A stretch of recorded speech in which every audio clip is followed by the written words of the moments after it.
जी तो स्टूडेंट्स, इसके बाद हमारा जो नेक्स्ट टॉपिक है वो है कैरेक्टरिस्टिक वेव पैरामीटर्स, यानी वेव्स के से रिलेटेड ऐसी वैल्यूज़, ऐसी फ़िज़िकल क्वांटिटीज़ जिनके थ्रू हम वेव्स को मेजर कर सकें। वेव्स की for example crust to crust distance, या फॉर एग्ज़ांपल वेव्स की फ्रीक्वेंसी या वेव्स की स्पीड। ठीक है, इस किस्म की वैल्यूज़ हम मेजर कर सकें तो इनको कहते हैं वेव पैरामीटर्स। ठीक है, जिनमें से सबसे पहला जो वेव पैरामीटर है वो है वेवलेंथ। अब वेवलेंथ किसे कहते हैं? जब वेव्स प्रोड्यूस होती हैं तो वेव्स में मीडियम के जो पार्टिकल्स होते हैं वो अपनी मीन पोजीशन यानी इक्विलिब्रियम पोजीशन से अप एंड डाउन या लेफ़्ट एंड राइट मूव कर रहे होते हैं। तो एक मीडियम के पार्टिकल का मीन पोजीशन से लेकर एक्सट्रीम पोजीशन तक जो डिस्टेंस होता है इसको हम एम्पलीट्यूड ऑफ वाइब्रेशन कहते हैं। ठीक है, तो एक तरफ जब वेव का यानी मीडियम का पार्टिकल एम्पलीट्यूड ऑफ वाइब्रेशन उसका अपवर्ड हो रहा हो, यानी मीन पोजीशन से अपवर्ड मूव कर रहा हो, तो वेव का ये हिस्सा जो होता है उसको हम कहते हैं क्रस्ट। और अगर मीडियम के पार्टिकल्स मीन पोजीशन से डाउनवर्ड मूव कर रहे हों तो वेव का ये पोर्शन जो होता है जिसमें मीडियम के पार्टिकल्स डाउनवर्ड मूव कर रहे हों तो उस हिस्से को हम वेव के इस हिस्से को हम ट्रफ कहते हैं। ठीक है, तो जब एक क्रस्ट से लेकर दूसरे क्रस्ट तक का डिस्टेंस हम मेजर करते हैं तो इसको वेव की वेवलेंथ कहते हैं। या फॉर एग्ज़ाम्पल एक ट्रफ से लेकर दूसरे ट्रफ तक का जो डिस्टेंस होता है इसको जब हम मेजर करते हैं तो इसको वेवलेंथ कहते हैं। ठीक है, तो wavelength is the distance between two consecutive crests और between two consecutive troughs of a wave. ठीक हो गया। अब वेवलेंथ को सिंबल लैम्ब्डा से डिनोट किया जाता है, यानी वेवलेंथ का सिंबल है लैम्ब्डा। और वेवलेंथ को मेजर किया जाता है चूँकि ये डिस्टेंस होता है दो क्रस्ट्स के दरमियान में या दो ट्रफ्स के दरमियान का डिस्टेंस होता है, तो इसलिए वेवलेंथ को जो है तो मेजर किया जाता है मीटर्स में। ठीक हो गया।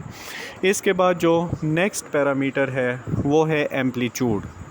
तो जैसे मैंने आपको पहले बताया था कि मीडियम के पार्टिकल्स जब अपनी मीन पोजीशन से मूव करने लगते हैं तो एक्सट्रीम पोजीशन तक जितना डिस्टेंस कवर कर रहे होते हैं उसको हम यानी एम्पलीट्यूड ऑफ वाइब्रेशन कहते हैं। ठीक है, तो इसी तरह वेव्स जब प्रोड्यूस हो रही होती हैं तो वेव्स की प्रोडक्शन के दौरान मीडियम के पार्टिकल्स जो होते हैं वो अपनी मीन पोजीशन से एक्सट्रीम पोजीशन तक का जो डिस्टेंस कवर कर रहे होते हैं उसको हम कहते हैं एम्पलीट्यूड ऑफ वाइब्रेशन या amplitude of the waves. Clear हो गया। इसके बाद जो है तो हम नेक्स्ट टॉपिक देखते हैं तो वो है वेव साइकिल। ठीक है, जैसे हमने वाइब्रेशन की डेफिनेशन पढ़ी थी कि one complete round trip of a vibrating body is called waves vibration. ठीक है, तो इसी तरह वेव साइकिल की भी डेफिनेशन हम ये करते हैं कि one complete round trip of a vibrating body. अब one complete round trip of a vibrating body और वाइब्रेटिंग पार्टिकल ऑफ मीडियम, इसमें दो हिस्से आ जाते हैं, एक वेव का क्रस्ट आ जाता है और एक वेव का ट्रफ आ जाता है।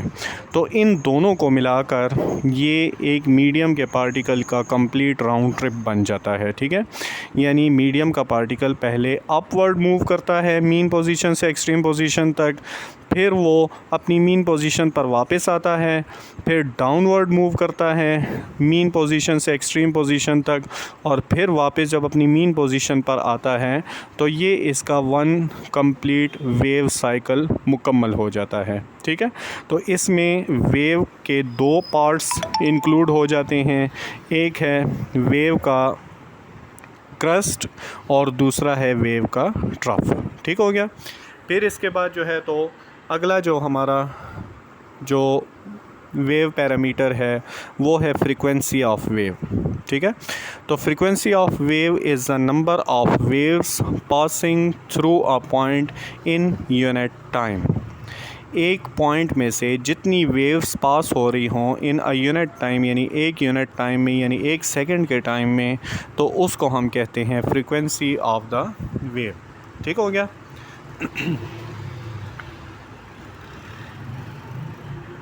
फिर इसके बाद जो है तो हमारा जो नेक्स्ट पॉइंट है वो है time period of the wave. ठीक है, तो वेव का हम टाइम पीरियड जो है फाइंड करते हैं कि जी, तो टाइम पीरियड ऑफ वेव जो है तो the time required for one wave cycle to pass through a certain point is called time period of the wave. यानी एक किसी भी पॉइंट में से वेव साइकिल जो है जितने टाइम में पास होती है, ठीक है, यानी एक क्रस्ट और एक ट्रफ वाला हिस्सा जो है तो जितने सेकंड्स में पास होता है किसी भी एक सर्टेन पॉइंट पर से, तो वो उस वेव का टाइम पीरियड होता है। ठीक है, और फिर इसी तरह हमने ये भी पढ़ा था कि टाइम पीरियड को डिनोट करते हैं कैपिटल टी से, और इसका यूनिट जो होता है वो सेकंड्स होता है। और इसी तरह हमने ये भी रिलेशन पढ़ा था कि टाइम पीरियड और फ्रीक्वेंसी एक दूसरे के रेसिप्रोकल्स होते हैं, यानी time period is equal to T is equal to 1/f, और इसी तरह f यानी frequency is equal to 1/t यानी 1 बाय टाइम पीरियड। ठीक हो गया। इसके बाद जो हमारा रिलेशनशिप के मुतालिक नेक्स्ट हमारा जो टॉपिक है वो है वेलोसिटी यानी स्पीड ऑफ द वेव्स। ठीक है, यानी वेव्स की हम स्पीड कैसे फाइंड करते हैं, या वेव स्पीड जिसे हम कहते हैं। तो देखें, जैसे स्पीड की जो जनरल डेफिनीशन है वो है distance covered per unit time. ठीक है, इसी तरह यहाँ पर अब चूँकि हम वेव्स वाले टॉपिक में चल रहे हैं तो इसलिए स्पीड ऑफ वेव्स के लिए हमारे पास फार्मूला जो होगा वो होगा wavelength of the waves per unit time is called speed of the waves. यानी एक सेकंड के अंदर जितनी वेव्स अपनी एक पॉइंट से पास हो रही हों वो उन वेव्स की जो है तो स्पीड होगी। क्लियर हो गया।